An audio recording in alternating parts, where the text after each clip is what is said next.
Welcome to Thinner Peace and Menopause and Beyond. This is Dr. Deb Butler, Master Life and Weight Coach, and as always, your coach. Today is episode number 145. Number 145. 145 podcasts I've done. 145 podcasts that you, my dear friend and listener, may have listened to all of them. I thank you so much. But listen, today I want to talk to you about why I'm so angry. Stay tuned. Hi, everybody. How's all my dear friends today? Boy, I am getting ready to take an airplane flight to go visit my very best friend in Tampa, Florida. So I'm really excited about that. But we're also expecting, supposedly, this big snowstorm coming my way to St. Louis, Missouri. So here's the question. Will Dr. Deb Butler get out before the snow comes in? Stay tuned. I'll tell you next week what happens. I'm expecting to go. That's all I have to say. Do I want snow or do I want the sunshine and the sand? Well, right now, I would like the sunshine and the sand. But I'm going to tell you what right now. If for any reason I end up staying here, I will so much enjoy the snowfall. So stay tuned and I'll tell you what happens. But listen, this is really what I want to talk to you about today. And this is how it occurred to me. I wrote a blog about maybe a couple years ago, and the name of the blog I called, I'm Angry and I'm Not Going to Take It Anymore. And I just reread it. In fact, I just resent it out to all of you who are on my email list. And it really made me think about, I am angry and I don't want to take this anymore. And I want you to be angry and I want you not to take this anymore. Now, I want to tell you what I'm referring to exactly, what I'm not going to take anymore.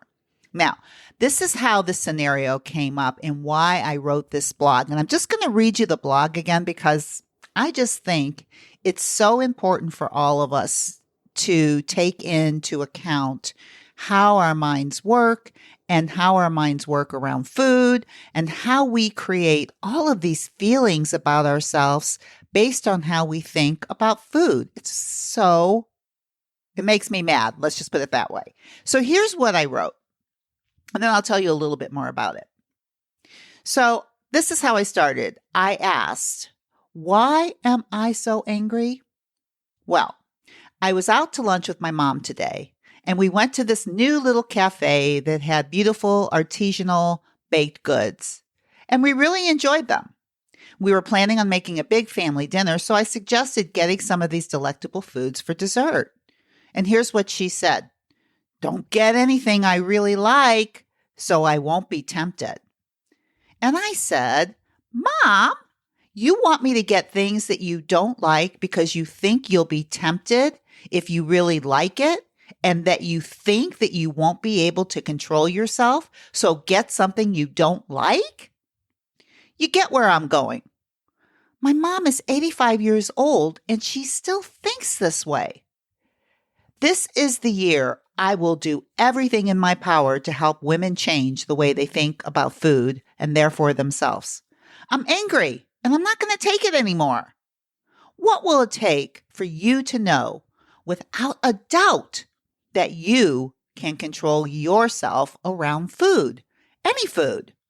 What will it take for you to know that if you were to come to my house with these delicious desserts, that you would be able to enjoy them? And I mean, really enjoy them and then stop the minute you're through.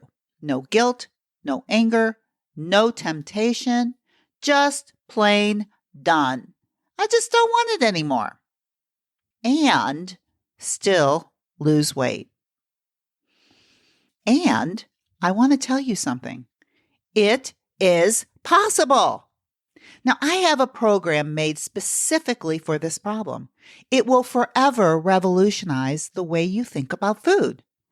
This year, instead of making weight loss the goal, how about losing that crazy thinking that's creating the extra weight in the first place. Now that's a resolution you can wrap your mind around. If you're angry and you don't want to take it anymore, let's talk. And this is what I want to say. It really does make me angry when I hear perfectly brilliant, amazing, successful women. And my mom is exactly one of those women. She's been so successful in her life. She's got so many things going for her. And yet she goes around one of these desserts and acts like this dessert is going to do something terrible to her. And, the reason that I have the idea of joy foods in my program and why I call them joy foods is because the only purpose of any of these desserts that I'm talking about, they're not going to fuel you. They are not going to do anything good for your body. Let's all face that.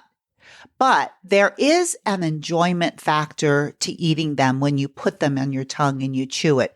You may really enjoy what you're tasting, but you have to really, really allow yourself to enjoy it without your mind telling you so many things about how you shouldn't be eating it to begin with. I'll tell you what, if you've got your mind saying that to you, it's going to be really hard to enjoy what it is you're eating. So that's why we do practice around that when we're working together in my program.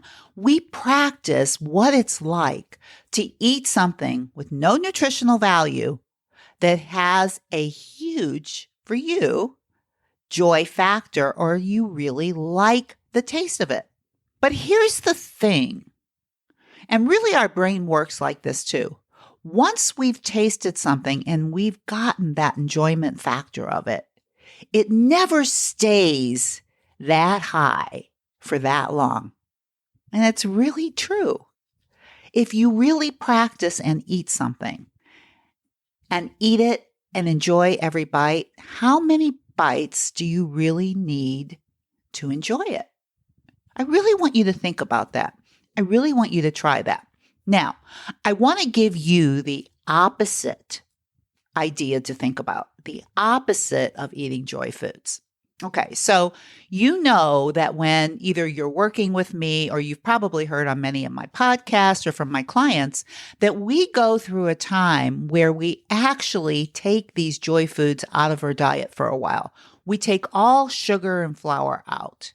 There's a lot of people that will say to me, oh, I've done that before, but I just went back and started eating it again. So yeah, I felt really great while I wasn't doing it. But as soon as I started eating it again, I just fell right back into the same thing. I know, and I hear you. But that's because you didn't figure out the whole thing to begin with. You can't go into not eating sugar and flour with any type of deprivation or restriction. Because here's the truth, and you can hear it from every single one of my clients who have ever done this and have really experimented with their bodies. When they stop eating flour and sugar long enough, their bodies stop wanting it, which is just so fascinating. And once they stop eating flour and sugar for a while, their brains get very, very clear and their hunger scales get very calibrated. It changes. So you stop wanting to eat all the time. You stop thinking about food all the time. And I think a lot of you may have experienced this. But this is what I do when I'm working with clients is we are not working on no flour, no sugar forever. We are working on it as an experiment to see what happens in our body. And I will tell you across the board with every single client that I've done this with is that every single client has experienced this type of euphoria when it's out of their body. They think clearer, they think better, their hunger goes down immensely. When they want to eat changes immensely. So how do you put it back once you've taken it out? And that is really the key, because I don't want you to turn in to be 85 years old and be afraid. I just don't want that for you. And you don't have to. You can take flour and sugar out of your diet, and then you can decide how you want to put it back in and if you do. And what I call that when you're doing that is I call that creating a protocol for yourself on how you want to do it. So let's say you've been without sugar and flour for 6 weeks, because that's usually what I'll do with clients. And then you'll decide you want to test it, because I don't want you to be afraid of joy foods. I want you to feel empowered and to know that anything can sit in front of you and it doesn't matter. And you can think about anything and it doesn't matter. Or you can eat something and thoroughly enjoy it and stop the minute you're done. So once we get through the sugar and flour, then we start testing. Well, how often would I like to have a joy eat? What would that be like? And then we start maybe including it back in. So, maybe some people, they want to try 1 joy eat a week or 2 joy eats a week or 3 joy eats a week or 1 every day. I mean, it's whatever you want, because this protocol is what you create. It's not a diet from outside. It's a diet from inside your mind and body. What works best for you? Now, I can tell you for myself, being 12 years out, that I just do better with very, very little sugar and flour. And anytime I'm feeling anything not right in my body or my mind, the first thing I'll always do before I do anything else is take all sugar and flour out for a while just to see how much better I can feel. With you, when you're going to try to put it back in, you want to make sure that it's planned. Now, here's the deal about planning these joy eats. When you plan, you're not giving in to an urge. And here's what most of my clients say when we talk about this. Well, if I plan it, I usually don't want it. And that's really the truth about a lot of these foods, is that if you're just thinking about it in the moment and you think about where you're going tomorrow, for instance, let's say, like you were going to this restaurant with me where all these desserts were sitting out and they really looked beautiful. You might think in the present moment with your smartest part of your brain, you know what? I don't even want that. Right? And so you wouldn't plan for it and you wouldn't be eating it based on how this program works. But let's just say that when you go to the restaurant, then what you notice is you have an urge to eat it. You have something in your mind, like with my mom. She started seeing all these foods. She started thinking about all these foods and how she can't control herself and how good it looks and all of that.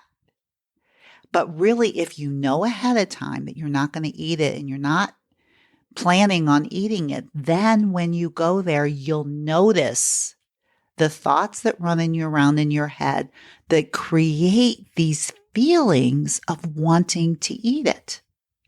And most people want these joy foods because of an urge and not because it's planned for the pure enjoyment of it. And that is really the purpose that I'm talking to you about today. You do not want to eat a joy food because you're sad. You do not want to eat a joy food because you had a bad day. You do not want to eat a joy food because you're bored. You want to eat a joy food because you want to enjoy the flavor of that taste. And you decide ahead of time when that's going to be and what it's going to be. And what it does, if you do it long enough, is pretty soon you create less and less urges and you feel much more powerful about those urges.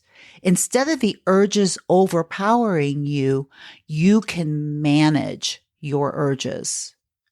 You can be an 85-year-old woman that goes into a place like I went with my mom.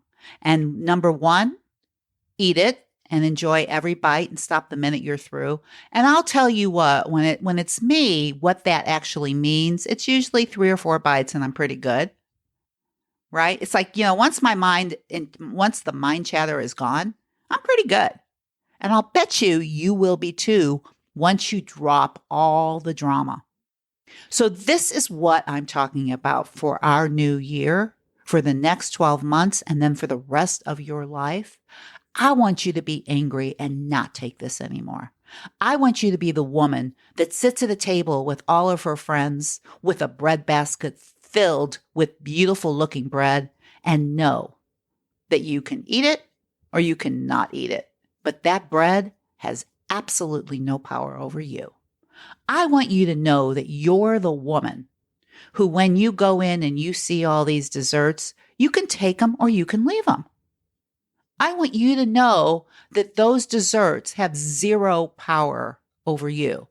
And this is the other thing I want you to know for sure about this, is that we live in a country where food scientists abound. And the purpose of food scientists is they work for food companies who figure out how our brains work around these foods that have sugar and flour in them.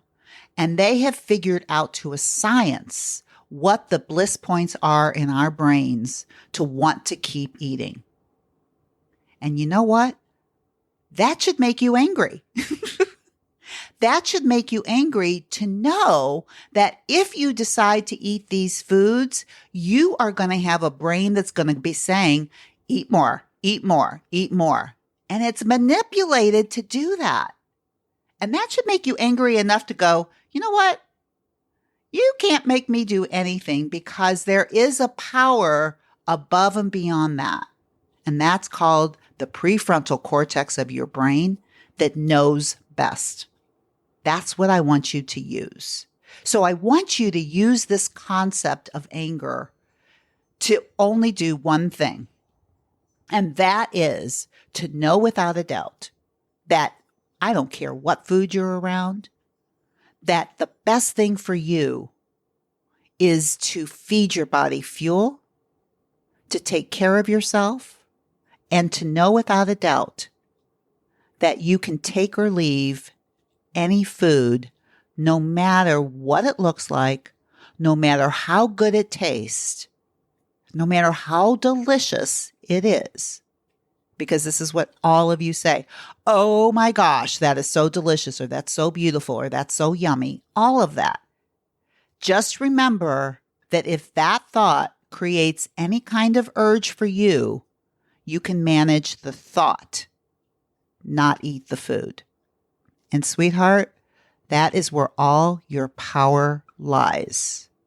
I want you to be angry and not take this anymore.